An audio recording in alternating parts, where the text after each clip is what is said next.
waxaa heshiis waara laga gaaray xiisad colaadeed oo ka dhalatay dil lawaan ka dhacay inta u dhaxaysa deegaanada la jiiday ee balihowd ee gobolka Galgaduud waxaana si rasmi ah heshiiska u wada qaatay waxgaradka labada dhinac kulan ay isugu yimaadeen waxgaradka laamaha amniga maamulada xiraale iyo Gurceel oo ka dhacay deegaanka la jiiday ayaa lagu ballamay in si wada jir ah xal looga gaaro loogana soo horjeesto dadka caadaystay kala geynta bulshada mid ka mid ah waxgaradka beelaha ayaa baxshay gabar godob reeb ah duug karfan rafiso iyo qori oo ay ka baxshay nin dhawaan lagu dilay inta u dhaxaysa la jiiday iyo balihowd ayagoona waxgaradka labada dhinac ay si wada jir ah ula hadleen warbaahinta isugu nimid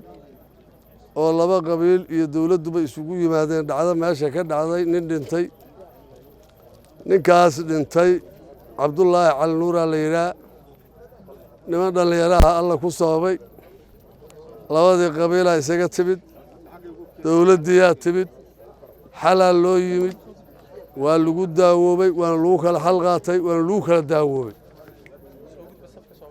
ilaahay waxaan ka baryaynaa ilaahay inuu noo aqbalo arrintaas aan ku tawassalnayna ilaahay noo ayido annagu waa qaadanay oo laga dhintay aan nahay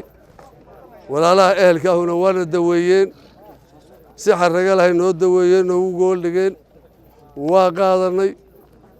walaalaha reer surre iyo reer ayaanle ayaa ku dawoobay walaalayaal halkan waa la jiide walaalaheen reer Balahawd iyo annaka dhibna kala gaaray gudoomiyaha degmada Gurceel gudoomiyaha degmada Xiraale taliyaha degmada Gurceel taliyaha degmada Balanballe taliyaha degmada Xiraale ciidamadoo dhan ayaa gurmad noo sameeyey waa noo yimaadeen guddi iyo gudoomiye iyo dadweynihii iyo odayaashii waa noo kala xal qaadeen waa heshiinay qof kasta oo dal jooga ama dibad jooga ha ogaado gabar baan bixinay qori baan bixinay rafisaan bixinay duug baan bixinay walaalaheenna waa ku daawoobeen waana ku mahadsan yihiin nin walba oo fidna wadaana waxaan ka codsanaynaa dawladda iyo dadweynaha gacan bira in lagu qabto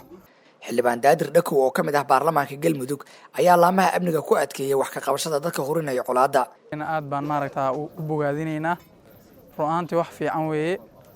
balse waxaa loo baahan yahay in laga gudbo caqabadaha soo noqnoqda oo noocaan oo kala ah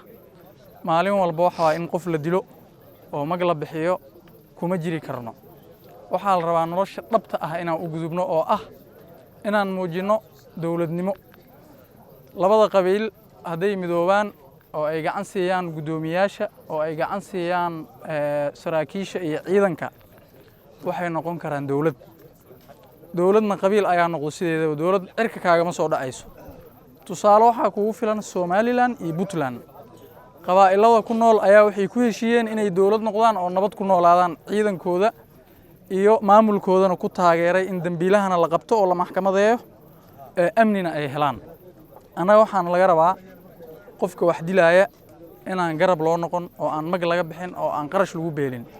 waxaa loo baahan yahay gudoomiyaasha iyo maamulka iyo odayaasha dhaqanka iyo saraakiisha inay ku midaysan yihiin qofka dambiga geysta in gacanta lagu qabto ma ahan maalin walba in dambiile inta fakado aan qarashkii anaga bixino oo qabiilku uu waxa waaye taageero uu u sii muujiyo dambiilihi waxaa loo baahan yahay taageerada aan ku bixinayno magta in ciidanka inta lagu siiyo la qabto qofka dambiilaha la maxkamadeeyo kaligiisna ay ku ekaato anuu deegaankaana ka soo jeedaa labada dhinacba qaraabaa la ah inaan nabad ku noolaadaan rabaa adinkana ila midaad tihiin u soo diyaar garoow walaalayaalow in qofkii dambi geysta gacan bira lagu qabto waana ka shaqaynaynaa taliye ku-xigeenka labaad ee qaybta booliska gobolka Galgaduud Gaashaanle Waralna Ibraahim Aadan ayaa sheegay in meel wanaagsan oo marayo qorshaha ciidamo booliis ah loogu sameynayo deegaanada ay degaan dadka reer guuraaga ah waxaa halka gashaan nimankay dhigay oo walaalahood u yeeray dhibkii ka gaaray inay ka qanciyaan maantay oo kogashaan ay ku heshiiyeen oo gabdho xoolo iyo qoryo intaba lagu kala qaatay oo lagu heshiiyey baan waxaan ka nahay koobjoog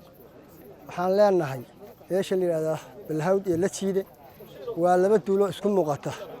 oo aan 5 kiiloomitir isku jirin dadka joogaa nolol buu rabaa ha ku tashadeen noloshoodii oo si wanaagsan gabdhaha la bixinaya gabdhaha in laga dhigo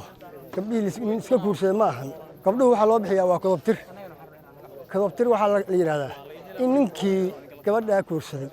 uu helo wax walaalkiisii la dilay u bedela ninkii kodobtirka bixiyana inuu ku badbaado ee looma bixiyo gabdhaha nin inta kabarra tegay geel laga siiye ma aha gabdhaha kodobtirka waa ka duwan yihiin gabdhaha qabiilooyin baa ku kala badbaada waxaan leenahay gabdhahana sidaasaa loo dixgelsho oo ha la badbaadsho deegaanka iyo dalka iyo dadkaba cadow baa wuxuu taagan yahay wax allaale wixii dhul aan lahayn cadow baa haysta cadowga xaggiisa ha loo jeesto waa shabaab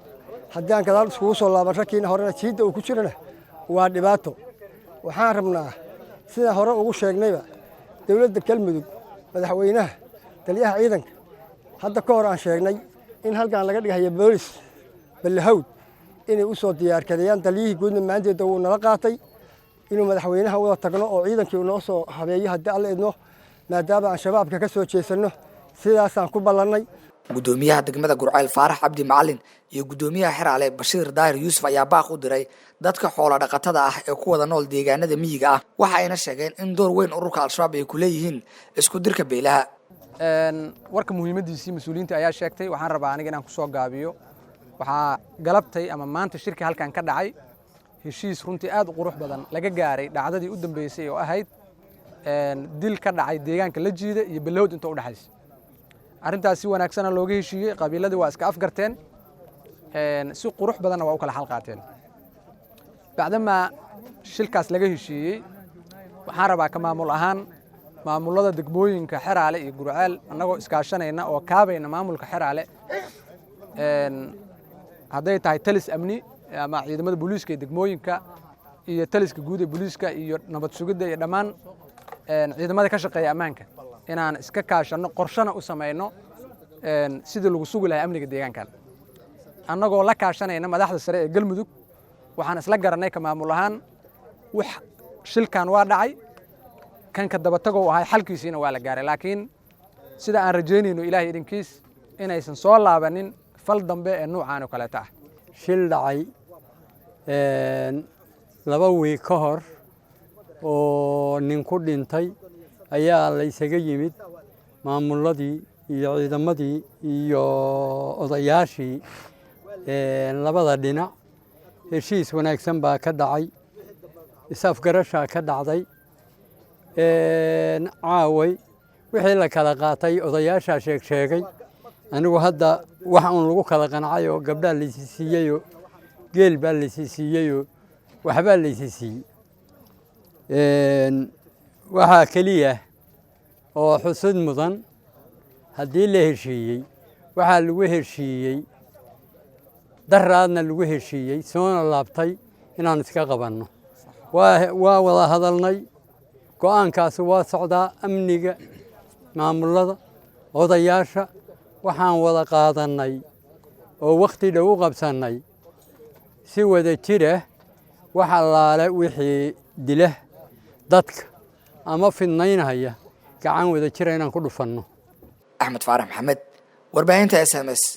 deegaanada Galmudug